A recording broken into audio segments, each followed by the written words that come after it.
Color has a strange power over us. Close your eyes and imagine the year 1860. You are standing in a grand Victorian ballroom. Look at the women dancing. They are wearing dresses of every color. Red, blue, pale yellow. But there is one color that catches your eye. It stands out like a jewel in the dark. Green. But not the soft green of the forest. And not the dull green of an olive. This is Scheele's green. Or sometimes called Paris green. It is vivid, electric.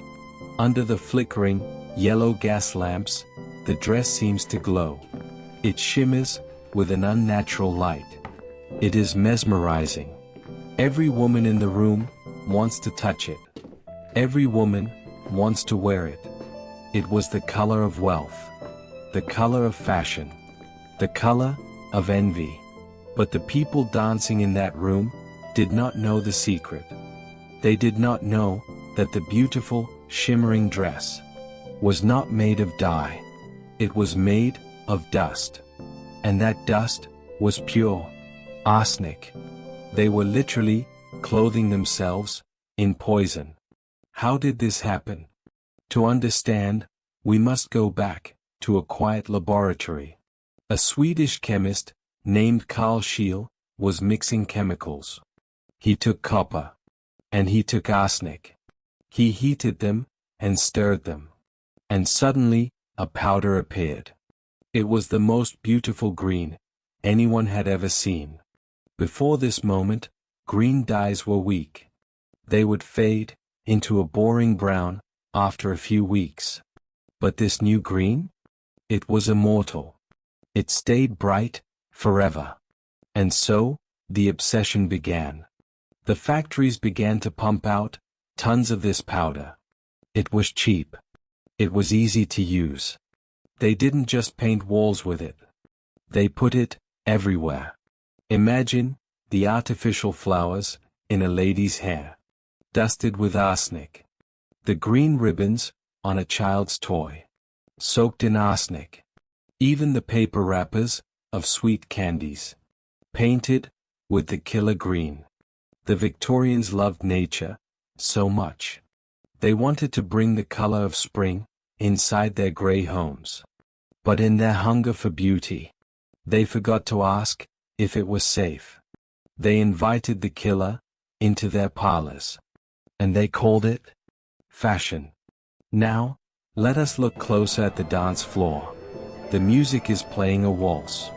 The couples are spinning faster and faster. Listen to the sound of the heavy silk skirts brushing against the floor. Swish, swish, swish. But there is a flaw in the chemistry. The arsenic powder was not glued tightly to the fabric. It was just dusted on. So, with every movement, with every shake of the dress, a fine, green dust rises into the air. It is invisible to the eye. But it is there, creating a toxic cloud around the dancer. Imagine breathing it in deeply. The lady in the green dress begins to feel strange. Her throat feels dry. Her head begins to throb. She thinks, it is just the heat. It is just my corset is too tight. She ignores the pain to keep dancing. But the poison is already at work. It settles on her skin.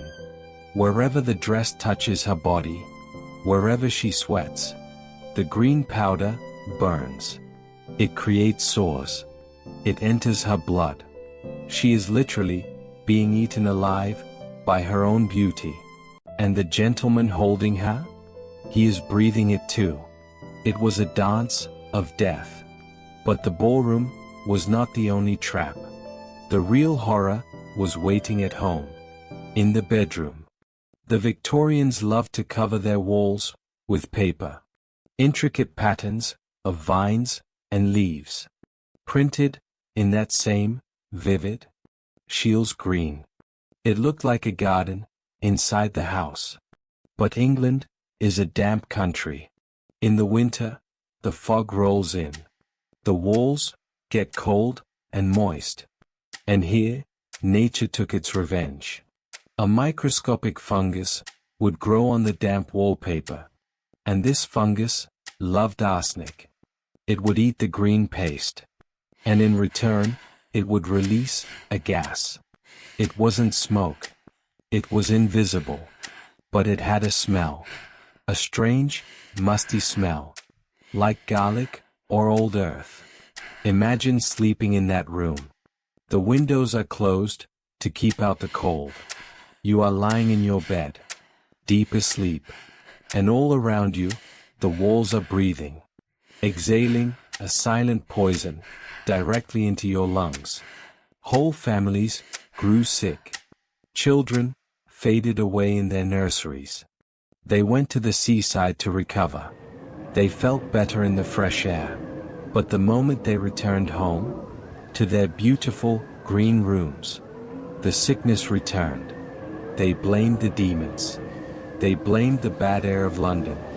They never suspected the beautiful green leaves watching them from the walls. The rich suffered in their ignorance. But the poor suffered the most. Think of the young girls, some as young as 9 years old, who worked in the flower factories of London. Their job was to make artificial leaves for the rich ladies' hats. They sat in small, unventilated rooms, dipping silk leaves into buckets of green arsenic water.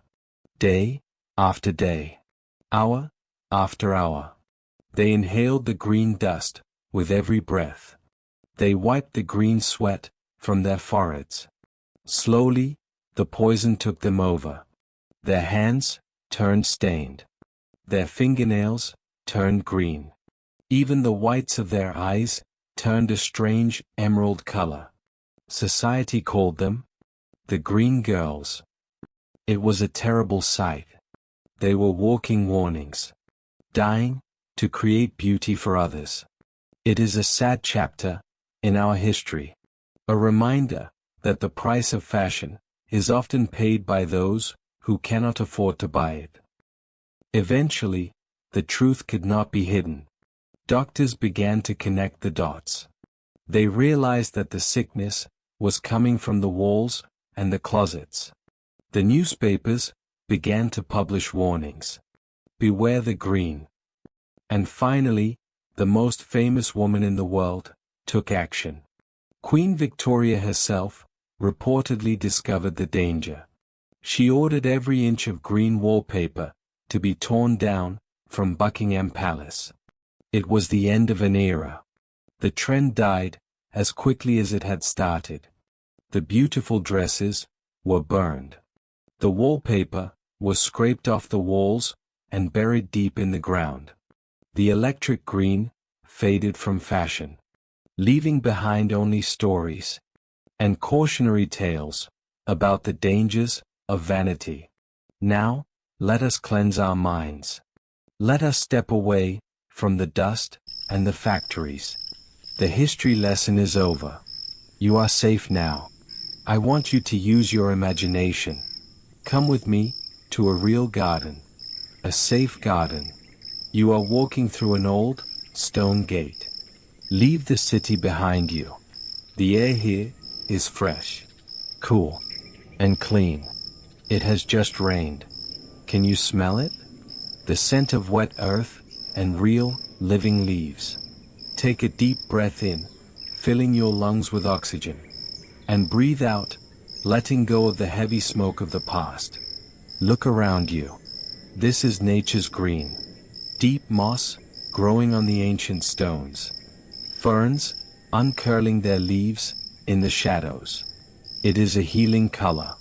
A restful color. Walk slowly along the gravel path. Crunch, crunch, crunch. You come to an old, stone bench under a giant willow tree. It looks dry and inviting. Sit down. Feel the solid stone beneath you. You are grounded. You are safe. Listen to the sound of water dripping from the leaves above. Drip, drop. Drip, drop.